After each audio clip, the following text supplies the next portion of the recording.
Good morning, students. Now today we will discuss about a new topic that is structural organization in animal. देखिए last class में आपने morphology of plant kingdom पढ़ लिया और morphology में आपने ये पाया कि किस तरीके के प्लांट के स्ट्रक्चर होते हैं. उसके बाद एक्चुअली में एक और चैप्टर है anatomy of flowering plant, but due to कोविड-19 वो चैप्टर अभी डिलीट किया गया. लेकिन उसकी थोड़ी सी बातें यदि आपको बता दूं तो आपने वो चीजें 9th क्लास में भी पढ़ी है जहां पर आपने प्लांट टिश्यू के बारे में पढ़ा होगा. एनाटॉमी ऑफ फ्लावरिंग प्लांट में प्लांट टिश्यू है जिनमें आपने मेरिस्मेटिक टिश्यू के बारे में पढ़ा है, आपने परमानेंट टिश्यू के बारे में पढ़ा है.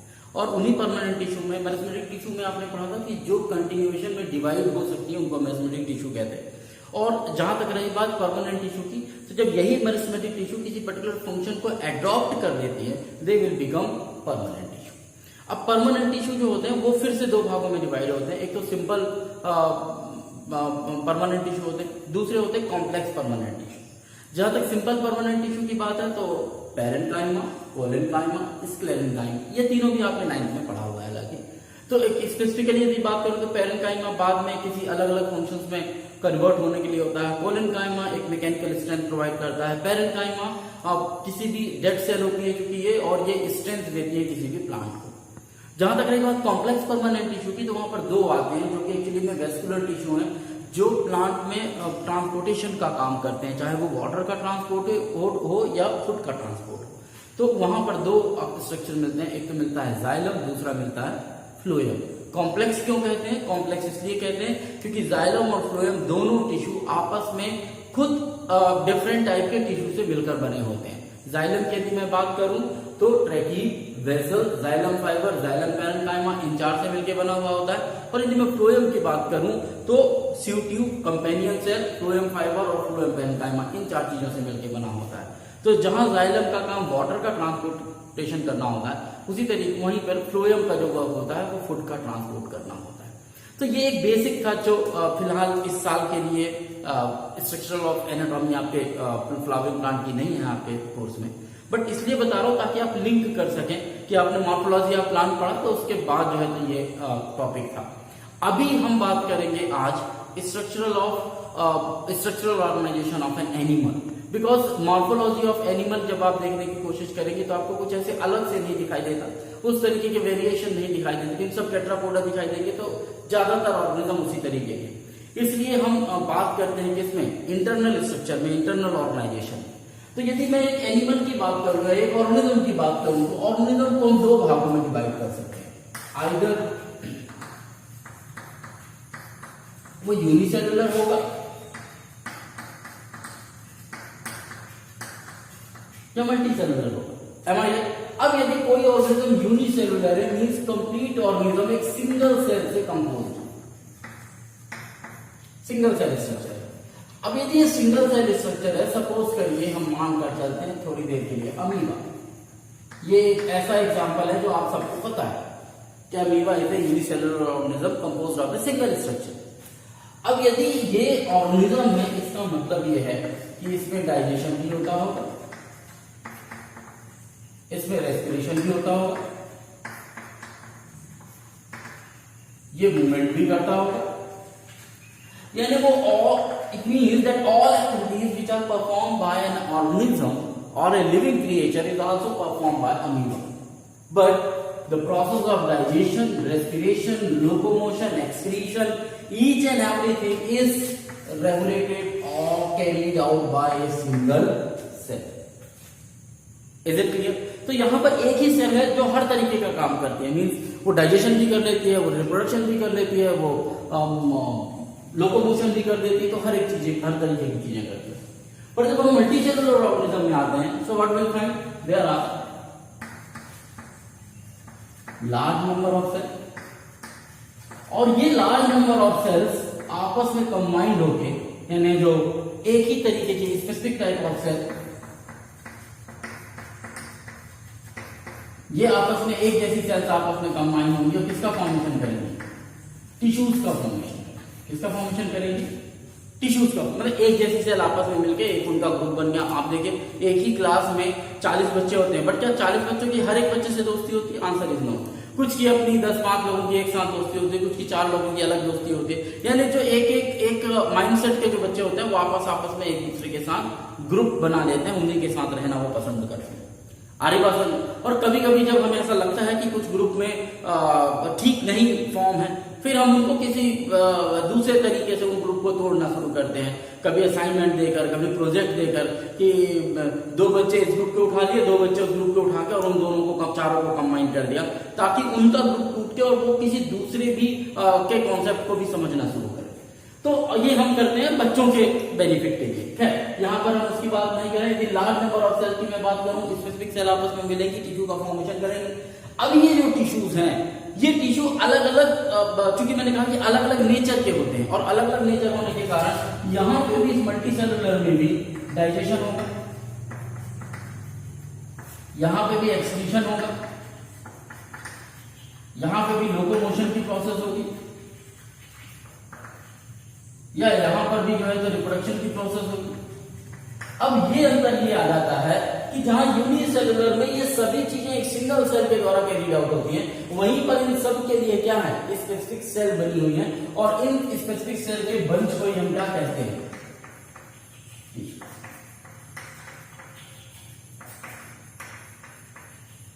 हाँ। अब जब आप इनको आप टिश्यू कहते हैं, तो अब इन हर एक टिश्यू का यदि ये सब के सब टिश्यू ही कह दिए जाए, तो फिर ये काम इनके मतलब फिर कोई भी टिश्यू कोई भी काम कर पाएगा। वही टिश्यू जो स्टमक में मौजूद है वो डाइजेशन भी कर लेगा, और एक्सक्रीटरी सिस्टम में जाएगा तो एब्जॉर्प्शन का काम भी करेगा। तो ऐसा नहीं है। इसका मतलब ये है कि ये हर एक टिश्यू अपने आप में क्या है, डिफरेंट टाइप का है, और डिफरेंट टाइप की फंक्शन और फिजियोलॉजी को कैरी करता है। इन्हीं बेसिस पे कि मल्टी सेलुलर ऑर्गेनिज्म में जो कंपोजिशन है, जो मल्टी सेलुलरिटी है, या जो डिवीजन ऑफ लेबर है, उसके कारण जितने भी टिश्यूज का फॉर्मेशन होता है वो सब अलग अलग तरीके के होते हैं। और जब हम एक ऑर्गेनिज्म में जाते हैं और देखते हैं कि कितने तरीके के टिश्यूज हमको मिलेंगे, तो हम पाते हैं कि हमको 4 टाइप्स ऑफ टिश्यूज देखने को मिलेंगे। तो जब भी कभी आप एक ऑर्गेनिज्म की बात करें तो आपको 4 तरीके के टिश्यू देखें, कोई भी आप ऑर्गेनिज्म देखें मल्टीसेलुलर, उसमें आपको 4 से 5वें तरीके का टिश्यू नहीं मिलेगा। मीन्स कोई भी ऑर्गन ले लें, कोई भी ऑर्गन सिस्टम के भी इसी तरीके का कंपोजिशन है। हमारे बॉडी में टिश्यू का फॉर्मेशन होता है, टिश्यूज आपस में मिलकर एक ऑर्गन बनाते हैं, ऑर्गन आपस में मिलकर ऑर्गन सिस्टम बनाता है, ऑर्गन सिस्टम अलग अलग मिलकर क्या बनाते हैं, ऑर्गेनिज्म। अब ऑर्गन सिस्टम में मैं बात करूं, डाइजेस्टिव हमारा एक ऑर्गन सिस्टम हो गया, एक्सक्रीटरी हमारा एक ऑर्गन सिस्टम हो गया, रेस्पिरेटरी सिस्टम हमारा एक सिस्टम हो गया। तो ये 10-12 सिस्टम आपस में मिलकर एक ऑर्गेनिज्म का फॉर्मेशन करते हैं। तो आप किसी भी ऑर्गेनिज्म में, किसी भी मल्टीसेलुलर ऑर्गेनिज्म में कोई सा भी सिस्टम उठा लीजिए, आपको लगेगा, आप जब भी किसी भी सिस्टम को फाइंड आउट करेंगे तो आप पाएंगे पूरे ऑर्गेनिज्म में यही 4 तरीके के सेल टिश्यूज हैं जो आपको देखने को मिलेंगे। वो इधर उधर होकर और अलग अलग तरीके से अरेंज हो सकते हैं, बाकी यही 4 टिश्यूज हैं जो आपको देखने को मिलते हैं किसी भी लिविंग क्रिएचर में, किसी भी ऑर्गेनिज्म। अब बात आती है कि ये कौन से 4 टिश्यूज हैं जिनको हमको पढ़ना है, जो स्ट्रक्चरल ऑर्गेनाइजेशन फ्रेम करते हैं किसी भी ऑर्गेनिज्म का, या इन केस ऑफ एनिमल। तो जो बेसिक एनिमल में जो टिश्यू का क्लासिफिकेशन है, यदि आप उस क्लासिफिकेशन के ऊपर जाएं, ब्रॉड क्लासिफिकेशन के ऊपर जाएं, तो सबसे पहले टाइप का जो टिश्यू हमको देखने को मिलता है दैट इज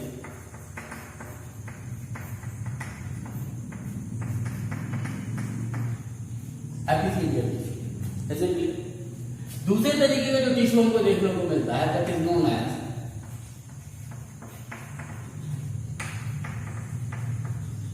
कनेक्टिव टिश्यू। जो तीसरा ग्रुप है टिश्यूज का, उसको हम कहते हैं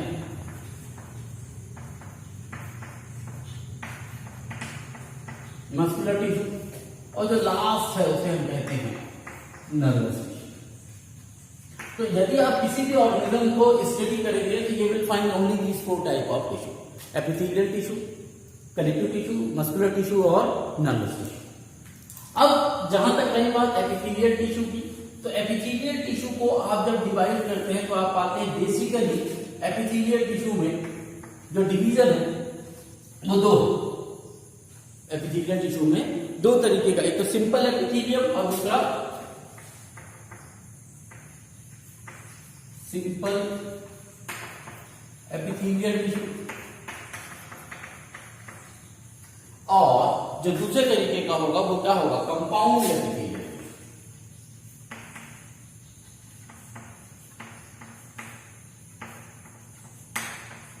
तो जब हम सिंपल एपिथेलियल टिश्यू की बात करते हैं तो मींस सिंगल लेयर के जितने भी टिश्यू है वो सिंपल एपिथेलियल टिश्यू होंगे। इसमें स्क्वैमोजल, क्यूबॉइडल और कॉलम्बिनर, ये जो एपिथेलियल टिश्यू है ये सिंपल एपिथेलियल टिश्यू है। जबकि कंपाउंड एपिथेलियल टिश्यू वो होते हैं जब एक से ज्यादा लेयर मिलकर किसी टिश्यू का फॉर्मेशन करती हैं, तब वो कंपाउंड एपिथेलियल टिश्यू होते हैं। यहां पर स्ट्रिएटेड एपिथेलियल टिश्यू आ जाएगा,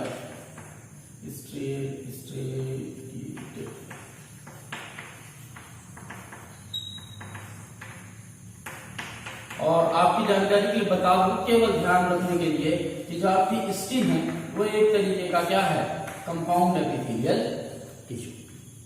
इज इट क्लियर? थोड़ा सा इसके बारे में हम बाद में अभी आते हैं यहाँ देखने के लिए, क्योंकि आज की क्लास में हम पढ़ेंगे क्या, एपिथेलियल टिश्यू। फिलहाल थोड़ा सा कंपाउंड कनेक्टिव टिश्यू और मस्कुलर टिश्यू, नर्वस टिश्यू के बारे में थोड़ा सा इंफॉर्मेशन लेते हैं। कनेक्टिव टिश्यू की यदि मैं बात करूं तो ये वो टिश्यूज हैं जो different part of the body, हमारा जो पूरा बॉडी है उसको कनेक्ट करने का काम करते हैं, और इसके अंतर्गत आता है बोन है, मसल्स हैं, टेंडन है, लिगामेंट है, जॉइंट, ये सब के सब जितने भी जॉइंट का बोन क्या करता है, बोन हमारे बॉडी का एक फ्रेमवर्क बनाने का काम करता है। ये सब कनेक्टिव टिश्यू में आते हैं।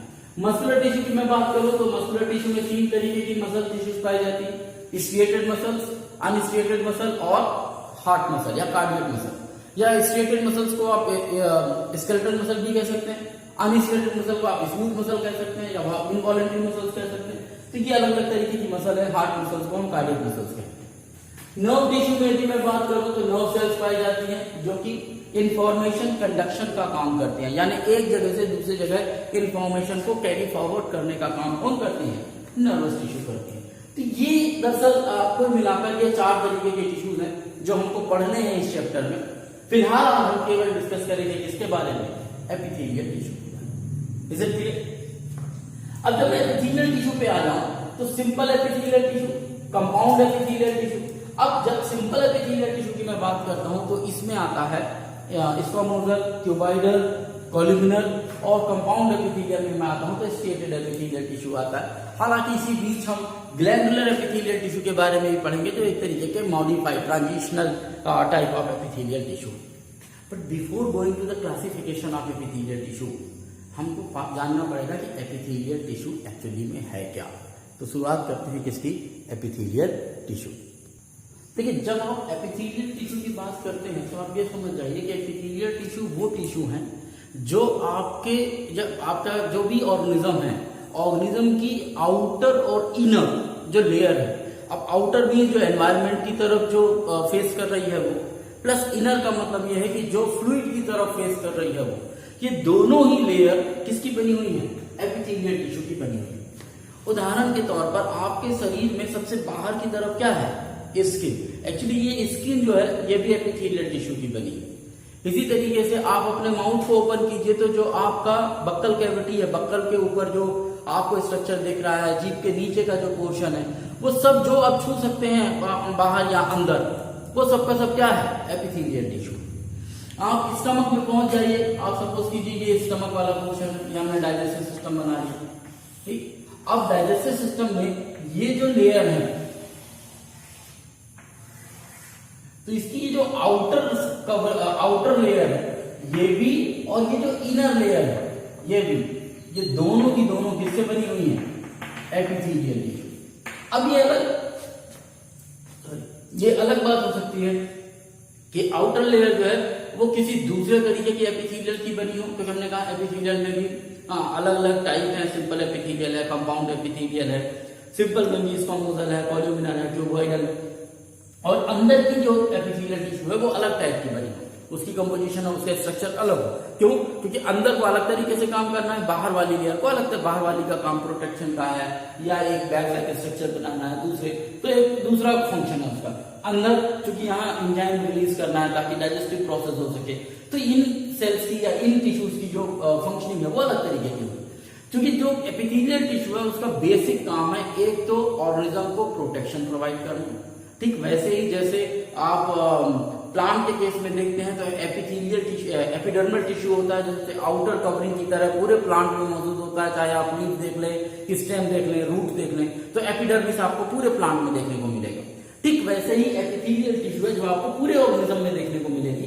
तो आउटर कवरिंग में एक तरीके का प्रोटेक्शन करने का काम और इनर साइड में सिक्रीशन और एब्जॉर्प्शन करने का काम, ये दोनों काम एपिथेलियल टिश्यू करता है। तो यदि मैं एपिथेलियल टिश्यू की बात करूं बेसिकली, तो फ्री सरफेसेस ये यूं कहिए प्रोवाइड प्रोटेक्शन है सिक्रीशन टू ऑर्गेनिज्म, एक तो ये काम। दूसरा, it has very little intracellular space, मतलब ये जो सेल्स होंगी इनके बीच में इंटरसेलुलर स्पेस बहुत कम होगा। मैट्रिक्स की बात या स्पेस की बात यदि मैं कहूँ वो बहुत कम हो जाता है। दूसरी सबसे बड़ी बात यह है कि इनकी जो लाइनिंग होती है वो बॉडी के पार्ट को बना रही होती है, या यूं कह लीजिए कि आउटर या इनर जो स्ट्रक्चर है ऑर्गेनिज्म का,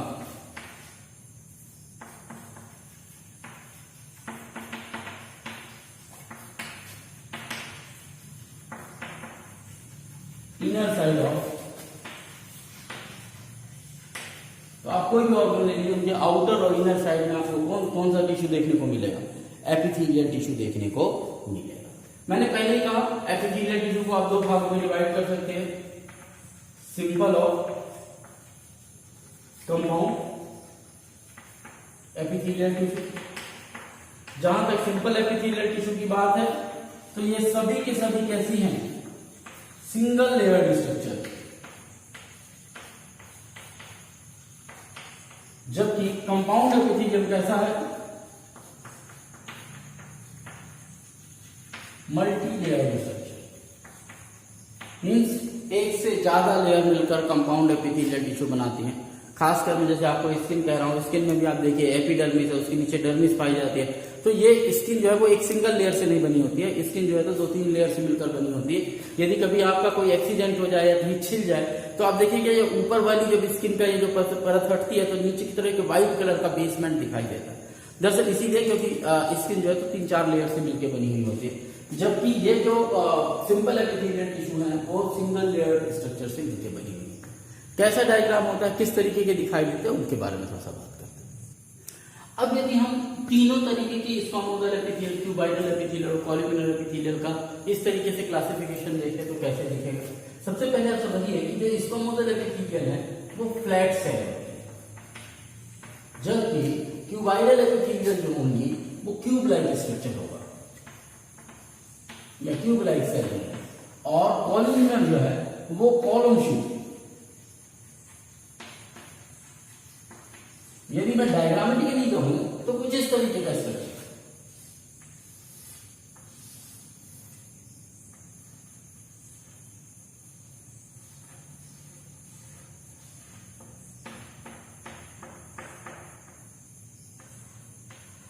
इरेगुलर बाउंड्रीज होंगी, ऐसा कोई परफेक्शन के साथ बाउंड्रीज नहीं होंगी, जैसा आप कई बार प्लांट के केस में देखते थे, वैसा यहाँ नहीं होगा। यहाँ थोड़ा सा इरेगुलरिटी होती है। उसके पीछे कारण यह है कि यहाँ पर सेल वॉल नहीं मौजूद होती, और सेल वॉल नहीं मौजूद होने के कारण प्लाज्मा मेम्ब्रेन भी बस मौजूद होती। तो ये कई बार शेप जो है ये अपने हिसाब से अडॉप्ट करते हैं।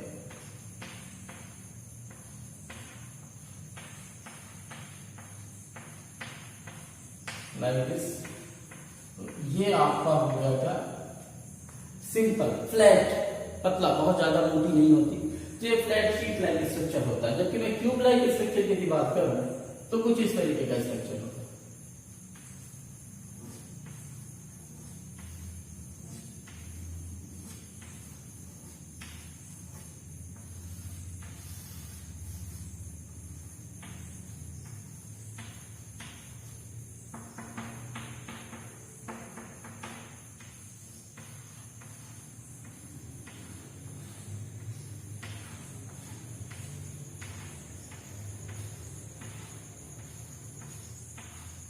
सो these are the cube like structure, जहां पर आप देखिए कि ये जो शेप है सेल का वो तकरीबन क्यूबाइडल शेप में, यहाँ पर क्यूब नहीं था, यहाँ पर फ्लैट सेल थी, यहाँ पर क्यूब लाइक सेल। जबकि कॉलमनर एपिथेलियम की यदि मैं बात करूं तो यहाँ पर इस तरीके से कॉलम्स के फॉर्म में होते हैं, यूं कहिए ये सेल जो है तो थोड़ी सी लॉन्ग स्ट्रक्चर प्रोसेस करते हैं और इनका जो न्यूक्लियस होता है ये बेस के तकरीबन इस तरीके से मौजूद है।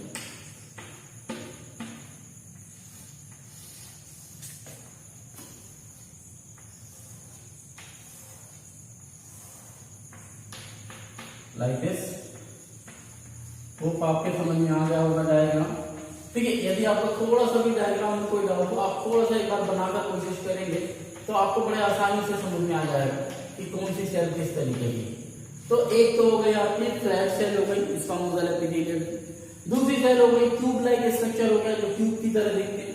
तीसरा हो गया क्यूबाइडल सॉरी कॉलमनर एपिथेलियम, जहां पर आपको कॉलम शेप स्ट्रक्चर होता है, न्यूक्लियस जो है तो वो बेस पे मौजूद होते हैं। जहां तक रही बात फ्लैट सेल की तो ये डिफ्यूजन का खूब सारा फंक्शन करती है, क्योंकि ये अब फ्लैट होती है, पतली होती है, तो चीजें आसानी से एक्सचेंज ऑफ गैसेस हो पाना इनमें पॉसिबल होता है। तो चाहे वो ब्लड वेसल हो या एयर सेक्स हो, एल्वोलाई, इन सेल्स में आपको कौन सी एपिथेलियल टिश्यू देखने को मिलेगी? इसको मोजल एपिथेलियल टिश्यू देखने को मिलेगी। लेकिन यदि मैं क्यूबाइडल और कॉलमनर एपिथेलियम की बात करूं तो इनका ज्यादातर काम होता है क्या? Secretion and absorption. चाहे आप क्यूबाइडल की बात कर लीजिए या आप कॉलमनर की बात कर लीजिए, दोनों तकरीबन एक जैसा ही काम करते हैं। थोड़ा बहुत अंतर है जो आपको देखने को मिलता है।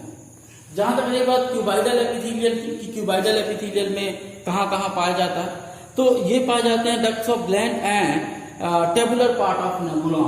दो जगह आपको देखने को मिलेंगे। डक्ट्स ऑफ ग्लैंड, जितने भी ग्लैंड्स होंगे उनके डक्ट्स में आपको देखने को मिलेंगे। एंड ट्यूबुलर स्ट्रक्चर ऑफ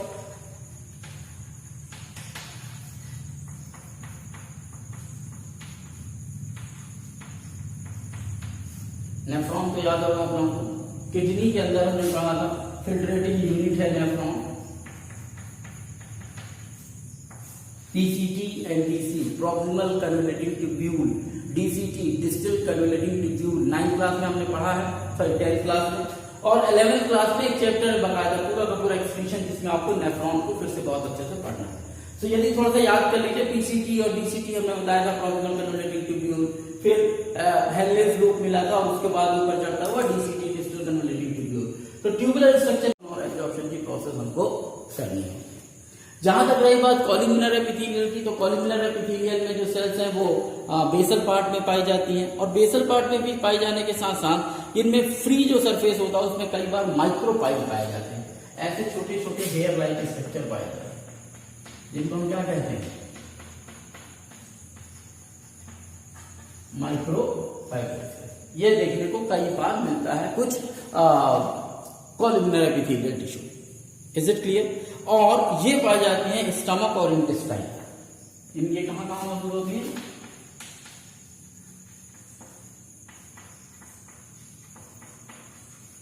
आपने देखा होगा कि स्टमक और इंटेस्टाइन का काम क्या है? मेनली एंजाइम्स को रिलीज कर, और इन एंजाइम्स का काम क्या है? डाइजेशन की प्रोसेस। तो ये प्रोसेस को रेगुलेट करने के लिए हमें किस तरीके की सेल की जरूरत होती है? हमें इस तरीके से कॉलमनर एपिथेलियल टिश्यूज की जरूरत होती है। ये 3 बेसिक तरीके के सिंपल एपिथेलियल टिश्यू हैं, और जब कभी भी इन तीनों बेसिक में एक स्ट्रक्चर जुड़ जाता है जिसे हम कहते हैं सीलिया। सीलिया फ्लैजेला का छोटा भाई है, छोटे छोटे हेयर लाइक स्ट्रक्चर होते हैं। यदि वो इसका मोजल में जुड़ जाएगा तो उसको कहेंगे सीलिएटेड इसका मोजल एपिथेलियल टिश्यू। क्यूबाइडल में जुड़ जाएगा तो उसको कहेंगे सीलिएटेड क्यूबाइडल एपिथेलियल टिश्यू, और कॉलमनर में जुड़ जाएगा तो उसे कहेंगे सीलिएटेड कॉलमनर एपिथेलियल टिश्यू। और जैसे ही ये सीलिया जुड़ता है इनके थोड़े से फंक्शन क्या हो जाते हैं? बदल जाते हैं। उदाहरण के तौर पर जो सीलिएटेड कॉल्यूमिनर टिश्यू है या क्यूबाइडल टिश्यू है, ये मौजूद होता है दो बड़ी इंपॉर्टेंट जगह। एक तो आपके नोजल सेट में ब्रोंकियोल्स में मौजूद होता है, दूसरा ओवरीज में मौजूद के पास फेलोपियन ट्यूब में मौजूद होता है। तो फेलोपियन ट्यूब में जो सिलिएटेड कॉल्यूमिनर और क्यूबाइडल एपिथेलियल टिश्यू होता है, ये ओवम को रिसीव करके एम्पुलर स्टमक जंक्शन तक पुश करने का काम करता है, क्योंकि सीलिया क्या होते हैं, वो हवा में या यूं कहिए कि फ्लूइड में मूव करते रहते हैं। तो सीलिया धीरे धीरे मूव करा के ओवम को कहां तक पहुंचाते हैं, एम्पुलर स्टमक जंक्शन तक पहुंचाने का काम करते हैं। तो सीलिएटेड आइदर क्यूबॉइडल मिलेगा आपको या कॉल्यूमिनर एपिथेलियल मिलेगा, ये दोनों तरीके का सीलिएटेड आपको मिल सकता है। और जहां तक रही बात काम की कि ये कहां का यूज होता है, तो सीलिएटेड ये दोनों यूज होते हैं कहां पर, एक तो ब्रोंकियोल्स में और दूसरा होता है फेलोपियन। क्योंकि ये सीलिया इन्हीं में से किसी में लग के और एक नया नाम हम सीलिएटेड एपिथेलियल कहते हैं, इसलिए मैंने इसलिए चौथा अलग से कॉलम नहीं बनाया। मैं आपको अगर ये बताना चाहता हूं कि बेसिक तीन ही तरीके के स्क्वामोजल, कॉल्यूमिनर और क्यूबाइडल, और जब इनमें ये सीलिया प्रेजेंट होते हैं तो स्वाभाविक है कि इनका फंक्शन थोड़ा सा बदल जाता है। और ये कहां मौजूद है, मैंने कहा ये सीलिएटेड क्यूबाइडल या कॉल्यूमिनर।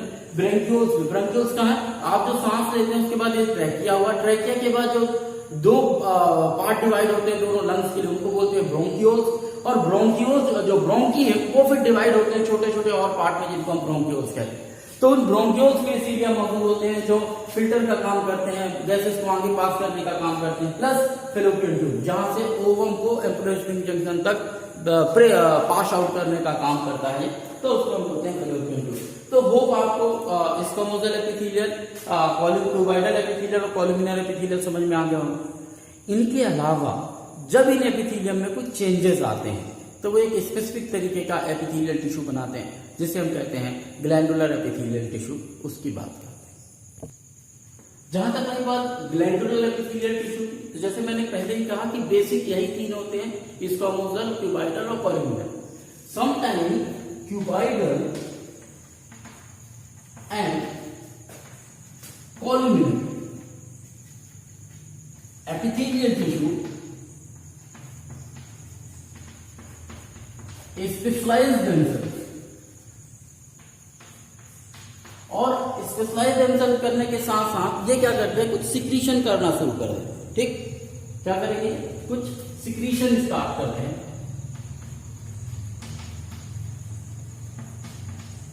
और जब ये कुछ अलग तरीके के सिक्रीशन स्टार्ट करते हैं तब ये कहलाने लगते हैं क्या, ग्लैंडुलर एपिथेलियल टिश्यू। मीन्स जो इनका काम होता है उसके अलावा जब ये कुछ मॉडिफाई होते हैं, थोड़ा सा चेंज होते हैं, तब ये कहलाते हैं ग्लैंडुलर एपिथेलियल टिश्यू। अब जो ग्लैंडुलर एपिथेलियल टिश्यू है दो तरीके का हो सकता है, यूनिसेलुलर और मल्टी। यूनिसेलुलर और मल्टी सेलुलर का मतलब है कि जब एक सिंगल सेल एक स्ट्रक्चर एक ग्लैंड स्ट्रक्चर में कन्वर्ट हो तो वो यूनिसेलुलर है, और जब एक से ज्यादा मिलकर एक ग्लैंड में कन्वर्ट हो तो मल्टी सेलुलर है। तो यूनिसेलुलर की यदि मैं बात करूं तो इसका सबसे अच्छा एग्जांपल आपको मिलेगा जो यूनिसेलुलर को रिप्रेजेंट करता है, वो है क्या, globulate cell. Clear, consisting isolate single cell globulate cell. आपको बता दूं कि ग्लोबुलेट सेल दरअसल स्टमक में पाई जाती है, और इन ग्लोबुलेट सेल का काम होता है म्यूकस का सिक्रीशन। और ये बड़ा इंपॉर्टेंट काम करते हैं ग्लोबुलेट सेल, क्योंकि ये म्यूकस का सिक्रीशन करते हैं। स्टमक में प्रोटीन डाइजेस्ट हो पाता है in the presence of this mucus secretion, क्योंकि यदि म्यूकस ना हो तो प्रोटीन का डाइजेशन पॉसिबल नहीं होगा स्टमक में। क्यों, क्योंकि जो हाइड्रोक्लोरिक एसिड रिलीज होता है वो आपके स्टमक को ही क्या कर देगा, डाइजेस्ट कर लेगा। तो दरअसल ये म्यूकस जो होता है वो एक लेयर बना के रखता है, जिसके कारण आपकी स्टमक की वॉल और हाइड्रोक्लोरिक एसिड के बीच में म्यूकस की लेयर होती है, और हाइड्रोक्लोरिक एसिड म्यूकस को पार कर आपके स्टमक को अफेक्ट नहीं कर सकता।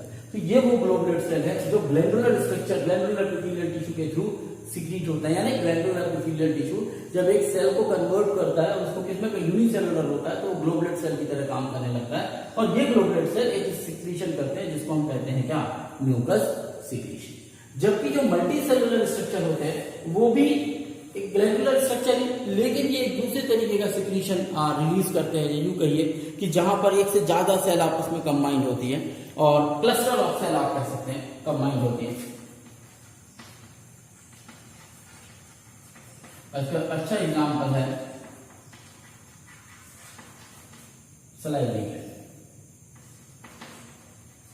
आपको पता है सलाइवरी ग्लैंड माउथ में मौजूद होती है, 3 तरीके की सलाइवरी ग्लैंड होती है, पैरोटिड, सब मैक्सिला और सब लिंगल, जो कि तीनों यहाँ पर पाई जाती है माउथ में, और इनसे जो है तो सलाइवा सिक्रीट होता है, और ये सलाइवा फूड का डाइजेशन स्टार्ट करता है माउथ से ही, स्टार्च का डाइजेशन सलाइवा ही करता है, तो ये सलाइवरी ग्लैंड सिक्रीशन करेगा क्या, सलाइवा। तो ये स्पेसिफिक तरीके का सिक्रीशन है जो ये ग्लैंडुलर टिश्यू करना शुरू करते हैं। ये तो बात हुई नंबर ऑफ सेल के हिसाब से, बट नंबर ऑफ फंक्शन या मोड ऑफ सिक्रीशन के हिसाब से या प्रोसेस एंड देयर सिक्रीशन के हिसाब से भी हम ग्लैंड को एक्चुअली में 3 तरीके से डिवाइड करते हैं। तुम्हारे बुक में 2 तरीके, 2 या 3 दोनों बता देता हूँ आपको। तो 3 तरीके से हम ग्लैंड को डिवाइड कर सकते हैं, वो कौन से हैं वो भी जान लीजिए। देखिए दरअसल ग्लैंड 3 तरीके के होते हैं, या यूं कहिए कि जो सिक्रीटिंग ग्लैंड है या सिक्रीटिंग स्ट्रक्चर है उनको हम 3 तरीके से डिवाइड करते हैं। एक तो हम कहते हैं क्या, इंडोक्राइन ग्लैंड, और इनको हम कहते हैं क्या, एक्सोक्राइन ग्लैंड। बेसिकली ग्लैंड का डिवीजन इनके सिक्रीशन के हिसाब से कि किस तरीके का सिक्रीशन ही कर रहे हैं। जब हम इंडोक्राइन ग्लैंड की बात करते हैं तो इंडोक्राइन ग्लैंड मतलब दो gland which are ductless gland. Ductless gland means इनका जो सिक्रीशन होगा वो किसी पाइप के थ्रू, किसी डक्ट के थ्रू कहीं नहीं जाता, बट इनका सिक्रीशन सीधे ब्लड में मिल जाता है और ब्लड से पूरे शरीर में फैलता है। जहां पर इस सब्सटेंस की जरूरत होती है वो सब्सटेंस यूटिलाइज कर लिया जाता है, और इस तरीके के डक्टलेस ग्लैंड जो होते हैं या इंडोक्राइन ग्लैंड जो होते हैं इनसे जो सिक्रीशन निकलता है उसको हम कहते हैं क्या,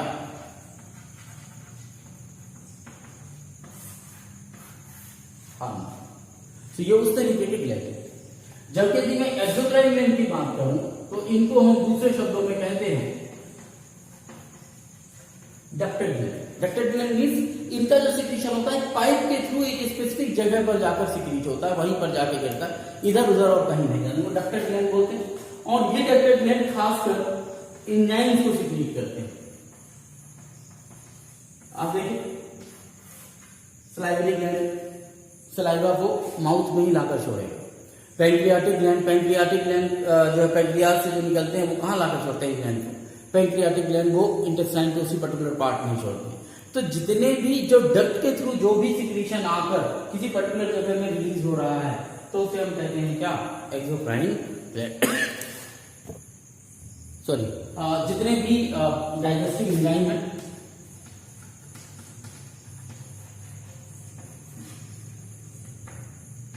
उसके अलावा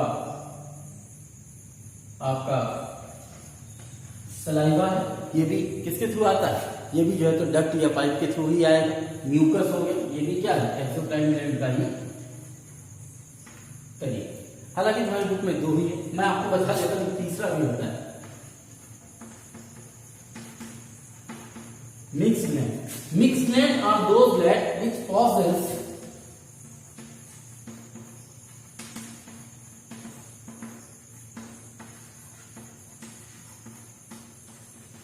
एक्सो and endo. Means exocrine gland की तरफ भी बिहेव कर लेता है, इंडोक्राइन ग्लैंड की तरफ भी बिहेव कर लेता है। बेस्ट एग्जांपल है पैंक्रियाज, क्योंकि पैंक्रियाज हार्मोन्स भी रिलीज करता है और पैंक्रियाज एंजाइम भी रिलीज करता है। ठीक है, तो जो पैंक्रियाज का बाहरी पोर्शन होता है, आउटर पोर्शन होता है, जिसको बोलते हैं आइलैंड्स ऑफ लैंगरहैंस, वहां से हार्मोन्स निकलते हैं और वो हार्मोन्स डक्टलेस ग्लैंड के थ्रू पूरे बॉडी में सर्कुलेट होते हैं। जो अंदर वाला पोर्शन होता है वो कहलाता है एंजाइम सिक्रीट करने वाला पोर्शन, और वहां से जो एंजाइम निकलते हैं वो पाइप और डक्ट के थ्रू होते हुए सिस्टिक डक्ट में आकर मिलते हैं, जो कि जो लीवर की तरफ से जो पाइप आता है, डक्ट आता है या जो हेपेटिक डक्ट होता है उसके साथ मिलकर और एक कॉमन डक्ट बनाकर इंटर करते हैं कहां पर, डिओडिनम में, तो वो एंजाइम भी रिलीज करता है। तो ऐसे भी ग्लैंड है जो कि दोनों तरीके के फंक्शंस को परफॉर्म करते हैं, उनको हम बोलते हैं मिक्स ग्लैंड। तो होप आपको ग्लैंड के बारे में एक आइडिया हो गया होगा कि एंडोक्राइन ग्लैंड कौन से हैं, एक्सोक्राइन ग्लैंड कौन से हैं और मिक्स ग्लैंड कौन से हैं।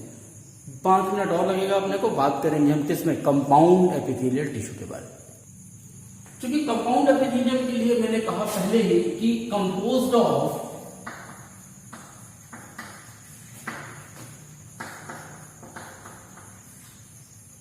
Multi layered structure. कैसा होता है, मल्टी लेयर्ड होता है, काफी सारे लेयर से मिलकर बना होता है। क्योंकि मल्टी लेयर्ड स्ट्रक्चर है इसलिए सिक्रीशन और एब्जॉर्प्शन जैसी जो एबिलिटी है इसमें नहीं होती।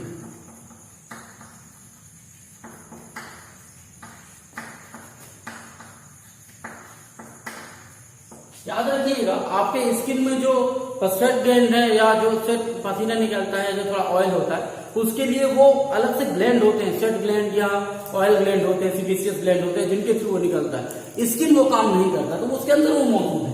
तो इसके कंपाउंड एपिथेलियल की बात है मैं कहूँ, क्योंकि मल्टी लेयर्ड स्ट्रक्चर है इसलिए आपको नो सिक्रीशन एंड एब्जॉर्प्शन की प्रोसेस होगी। लेकिन ये क्या करेगा, प्रोटेक्शन अगेंस्ट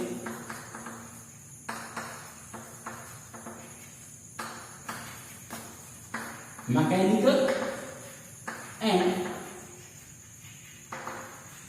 केमिकल, दोनों तरीके से प्रोटेक्ट करने का काम करेगा। कैसे करेगा, it provide protection against chemical and mechanical both stress, चाहे वो मैकेनिकल स्ट्रेस हो या केमिकल स्ट्रेस, तो दोनों से प्रोटेक्ट करने का काम करता है कौन, compound epithelial tissue. Is it clear? और ये कंपाउंड एपिथेलियल टिश्यू आपको ड्राई सरफेस ऑफ बॉडी में भी मिलेगा, आपको मॉइस्ट सरफेस में भी मिलेगा।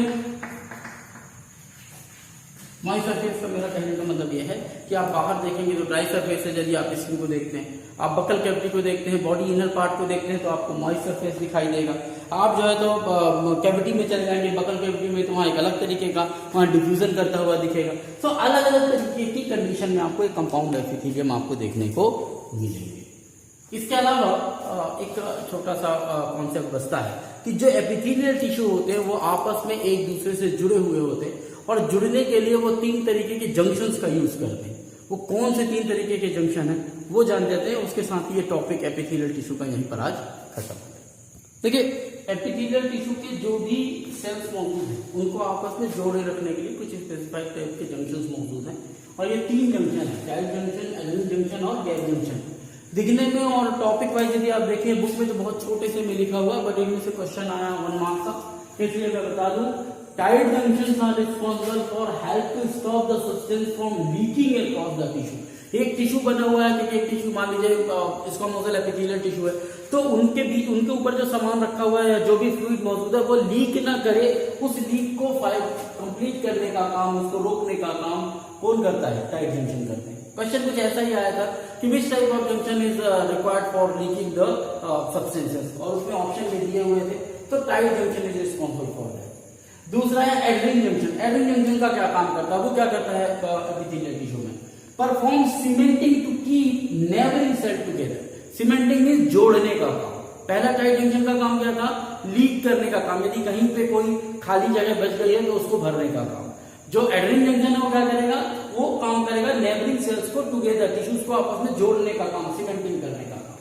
तीसरा आता है गैप जंक्शन। ये दोनों का काम क्या है कि चीजों को बाहर ना निकलने देना, और यदि कहीं गैप है तो उसको जोड़ देना। गैप जंक्शन का काम होता है कि जो जरूरत की चीजें हैं उनको लाना ले जाना भी तो है, क्योंकि ऐसा तो है नहीं कि आप एक कमरे में बंद हो गए, चारों तरफ से आप कहीं निकल नहीं सकते, तो ऐसे में आपकी सर्वाइवलिटी पॉसिबल नहीं होगी, तो आपको कहीं ना कहीं गैप देना होगा। तो गैप सेक्शन का काम क्या होता है, facilitate the cell to communicate with each other by connecting the cytoplasm of adjoining cell for rapid transfer of ions.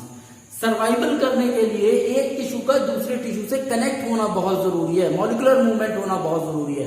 वो कराने के लिए जंक्शन मौजूद होता है जिसे हम कहते हैं क्या, गैप जंक्शन। होप आपको समझ में आ गया होगा। तो दरअसल ये 3 तरीके के जंक्शन होते हैं, जो टिश्यूज को आपस में जोड़ने का, लीक प्रूफ बनाने का, और जब जरूरत हो तो ट्रांसपोर्टेशन करने का, रैपिड आयन ट्रांसपोर्ट करने के लिए जंक्शन बनाए, उसे हम कहते हैं gap junction. So this is all over about the epithelial tissue.